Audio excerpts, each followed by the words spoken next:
ಹೊಸ ವರ್ಷದ ಆರಂಭದಲ್ಲಿ ಕೆಲವು ವಿಶೇಷ ಕೆಲಸಗಳನ್ನು ಮಾಡಿದರೆ ಲಕ್ಷ್ಮೀ ದೇವಿಯು ವರ್ಷ ಪೂರ್ತಿ ನಿಮ್ಮ ಮೇಲೆ ದಯೆ ತೋರುವಳು.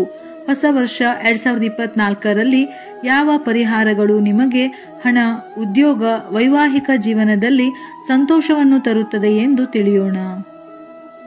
ಹೊಸ ವರ್ಷವು ಹೊಸ ಶಕ್ತಿ, ಹೊಸ ಭರವಸೆ, ಅನೇಕ ಸಂತೋಷವನ್ನು ತರಲೆಂದು ವರ್ಷದ ಮೊದಲ ದಿನ ನಾವು ದೇವಾಲಯಕ್ಕೆ ಹೋಗಿ ಪೂಜೆ ಸಲ್ಲಿಸುತ್ತೇವೆ. ದೇವರ ಆರಾಧನೆಯೊಂದಿಗೆ ಕೆಲವು ವಿಶೇಷ ಕ್ರಮಗಳೊಂದಿಗೆ ಹೊಸ ವರ್ಷವನ್ನು ಪ್ರಾರಂಭಿಸಬೇಕೆಂದು ನಂಬಲಾಗಿದೆ. ಹೀಗೆ ಮಾಡುವುದರಿಂದ ಶುಭ ಫಲಿತಾಂಶಗಳನ್ನು ಪಡೆಯಬಹುದು. ಲಕ್ಷ್ಮೀ ದೇವಿಯ ಅನುಗ್ರಹ ಪ್ರಾಪ್ತಿಯಾಗುತ್ತದೆ ಎನ್ನುವ ನಂಬಿಕೆ. ಸಂತೋಷ ಮತ್ತು ಸಮೃದ್ಧಿಗಾಗಿ ಸೂರ್ಯ ದೇವರಿಗೆ ಅರ್ಘ್ಯವನ್ನು ಅರ್ಪಿಸುವ ಮೂಲಕ ಹೊಸ ವರ್ಷವನ್ನು ಪ್ರಾರಂಭಿಸಿ.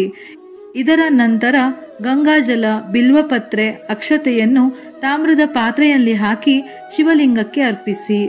ಈ ವರ್ಷ ಜನವರಿ 1 ಸೋಮವಾರ ಬರುವುದರಿಂದ ಇದು ಶಿವನಿಗೆ ಸಮರ್ಪಿತವಾಗಿದೆ. ಆದ್ದರಿಂದ ಶಿವಲಿಂಗದ ಪ್ರತಿಷ್ಠಾಪನೆ ಅಥವಾ ರುದ್ರಾಭಿಷೇಕದ ಸಮಯದಲ್ಲಿ ಓಂ ಮಹಾದೇವಾಯ ನಮಃ ಎಂಬ ಮಂತ್ರವನ್ನು ಪಠಿಸಿ. ಇದು ವರ್ಷವಿಡೀ ಆರ್ಥಿಕ ಬಿಕ್ಕಟ್ಟನ್ನು ನಿವಾರಿಸುತ್ತದೆ. ಬಿಲ್ವಪತ್ರೆ ಮರವನ್ನು ಪೂಜಿಸಿ.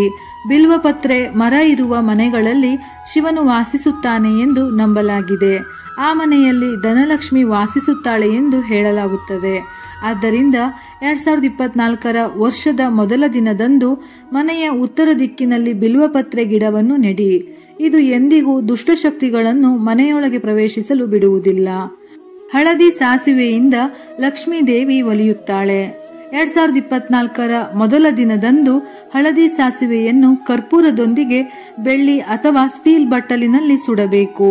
ಜೊತೆಗೆ ಈ ದಿನದಂದು ದೇವರನ್ನು ಪೂಜಿಸುವಾಗ ಹಸುವಿನ ಸಗಣಿಯಲ್ಲಿ ಹಳದಿ ಸಾಸಿವೆಯನ್ನು ಹಾಕಿ ಸುಟ್ಟು ಅದರ ಹೊಗೆಯನ್ನು ಮನೆಯಲ್ಲಿ ತೋರಿಸಿ. ಈ ಪರಿಹಾರವು ಲಕ್ಷ್ಮಿಯನ್ನು ಆಕರ್ಷಿಸುತ್ತದೆ. ಇದರಿಂದಾಗಿ ನೀವು ವೃತ್ತಿ ಜೀವನದಲ್ಲಿ ಬಡ್ತಿ ಪಡೆಯುವ ಸಾಧ್ಯತೆಗಳಿವೆ. ಈ ವಿಶೇಷ ವಸ್ತುಗಳನ್ನು ಮನೆಗೆ ತನ್ನಿ.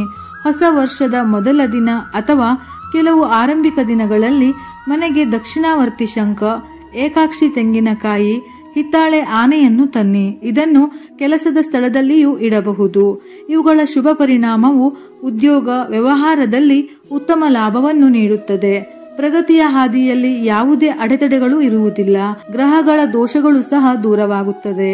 ಮೇಲೆ ಹೇಳಿರುವ ಕೆಲಸವನ್ನು ಹೊಸ ವರ್ಷದ ಮೊದಲ ದಿನದಂದು ನೀವು ಮಾಡಿದರೆ ಖಂಡಿತ ಎಲ್ಲ ರೀತಿಯ ಸಂತೋಷ, ಸಂಪತ್ತು, ಸಮೃದ್ಧಿ ನಿಮ್ಮದಾಗುವುದು.